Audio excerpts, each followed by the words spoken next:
Huh? I'm good, sir. I'm very, very good. Aye, that's wonderful. I'm lekker. Mm. Nice one. Nice one. Nice one. Nice one. Yes. So let's just look at VIX75, then we'll look at other things, then we'll see what we'll do from there.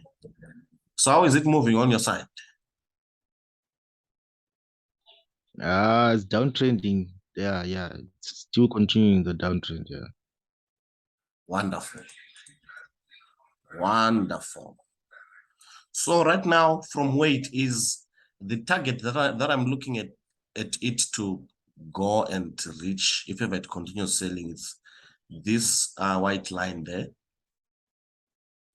That is the first target that I'm looking at. Then when it breaks there, we'll look beyond that.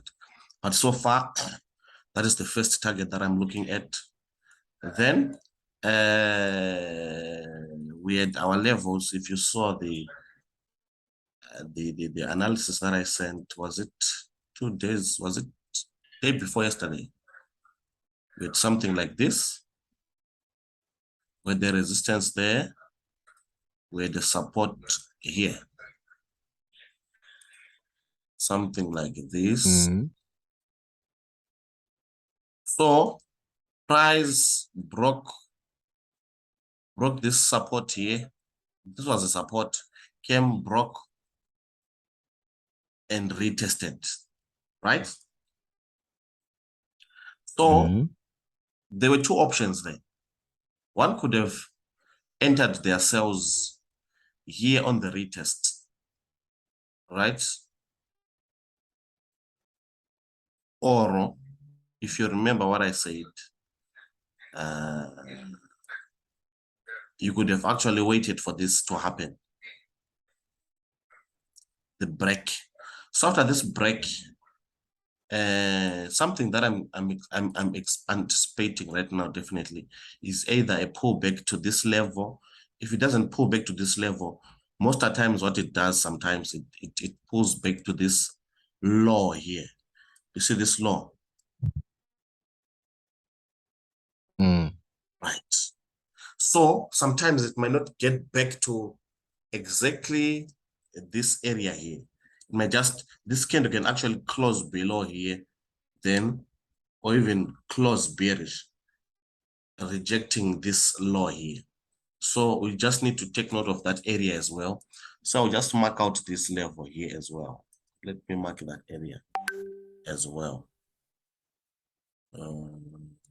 Right. Let me mark this area here. Right. So this is what is on the daily. Nothing much to talk about. We're in a downtrend and we've plotted our target where we are targeting the sales to continue all the way to. So we scale down to a lower time frame, which is the 4-hour.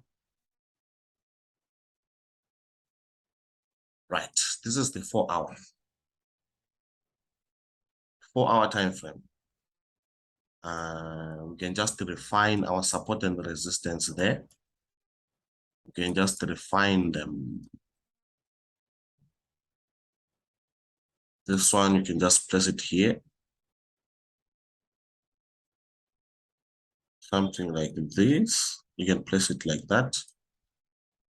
Then there at the top, you can just place it like that. Right. The resistance, our support.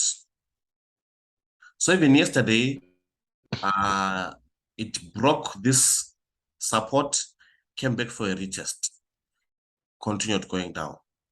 So according to the 4-hour, we broke and we retested. So what we now want now is the continuation to the downside to the target that we marked on the daily, right?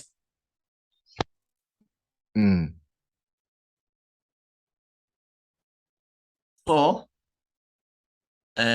what we are seeing right now on the 4-hour is just a mini consolidation. If you check for the past 4, 8, 12, 16, almost 20 hours, the market has been failing to break this low. Let me mark the low in this area here. Can you see that? Mm. Mm. 4, 8, 12, Has been 16, 20. has been failing to break that one. Right. So that area is a key area now for our entries. Once we break out of that consolidation, we are definitely going to take more sales. Our target still remains the same, this white line, which we projected based on the daily time frame. And I think it's, Yeah. let's see how much is that. Let's see how much is that.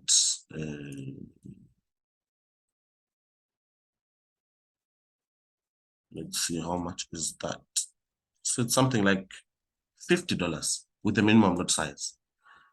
It's something worth taking. It's a trade that would be worth taking. $50 with the minimum lot size. So it means if someone really works around it very well. So VIX now, there are some other things that I haven't mentioned to you guys about VIX. VIX is so flexible to an extent that you can actually enter trades even on the 4-hour, even on the 1 hour. You can actually enter your trades. Do you know that? What of the stop loss? Yes, so flexible. For example, here, this is my current 4-hour candle, right? It's closing in 2 hours. So let's say it closes below this consolidation. It means my stop loss, I'll just place it above the recent what? The recent candle, which is here, which is something like $8. I can just even place it to $10 here with the minimum lot size. So it's flexible to an extent that even on 4-hour, once you do your analysis well and your candles, they close very well, you can actually even enter trades based on 4-hour, based on 1 hour, based on 30-minute. The best time frame, let me tell you the best time frame when it comes to fully confirmed entries is 30 minutes. 30-minute Okay. time frame is the best for fully confirmed. Fully confirmed. Remember last time we spoke about 15 minutes. 15 minutes is okay. The entries on 15 minutes are okay because they give you that initial start to say, I entered earlier, right? Then when you see now 30 minutes saying the same thing, that is a confirmed, let's say it was a breakout that you're waiting for. That is a confirmed breakout. Those are moments that you even consider entering another trade or entering more trades. But initially you would have entered on the 15-minute. You get my point? So 30 minutes is much more stable, confirmed, for confirmed entries, because rarely do you find manipulations of fake outs and what on the 30-minute. 15-minute, they play around with 15-minute. Here and there, they play around with it, manipulate it a bit, fake out, go back, fake out, go back. So that's why I say 15-minute, it's okay, because it's okay for those initial entries, because it also gives you a smaller stop loss, right? And so it's okay. But when you see now 30 minutes saying and confirming the same thing, that is a confirmed now. It's now a much more confirmed trade when you see 30 minutes confirming to the same thing. So 30 minutes, you can enter. 1 hour, you can enter. Even 4 hours, you can enter. You just need to make sure that you know what you're doing, you know your analysis. Because most of the times I've seen people, especially people who see trades late. They cry and say, hey, I missed it, whatever. But you realize that they might have missed it on the 15th. But according to the 30-minute, they can still enter. According to the 1 hour, they can still enter. So that is why I say it's always a good thing for you to do what we call a top-down analysis and play around with the timeframes so that you don't miss trades unnecessarily. The other trades that you might miss based on 15-minute, but according to 30-minute, 1 hour, it's still viable. You can still even enter with a reasonable stop loss.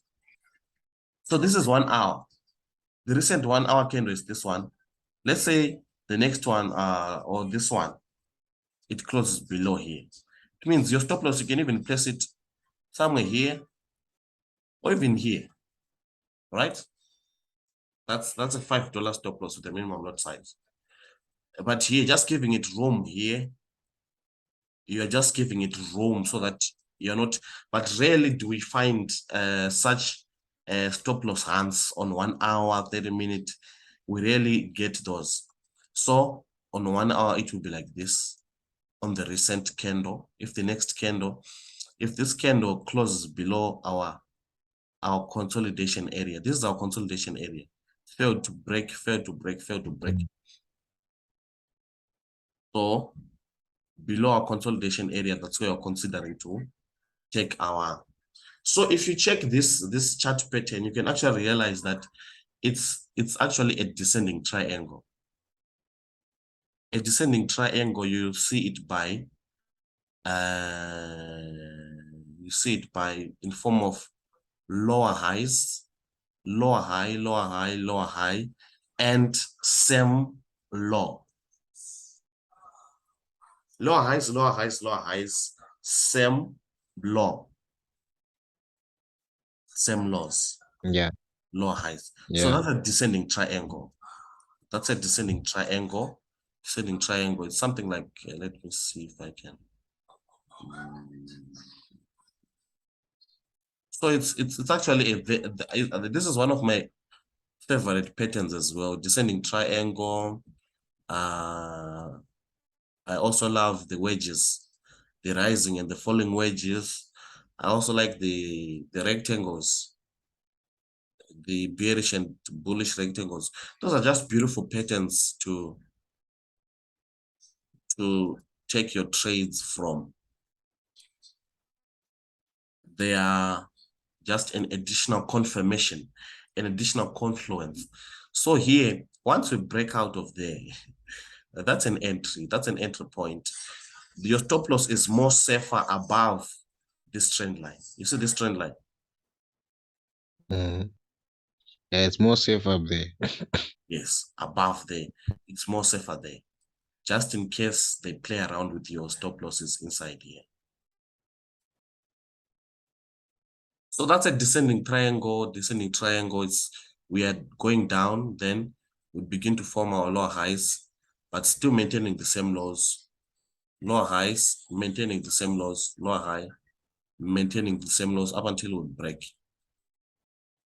Something like this. Okay. So we'll be forming lower highs, but maintaining the same lows. Something like this. Then we break, boom.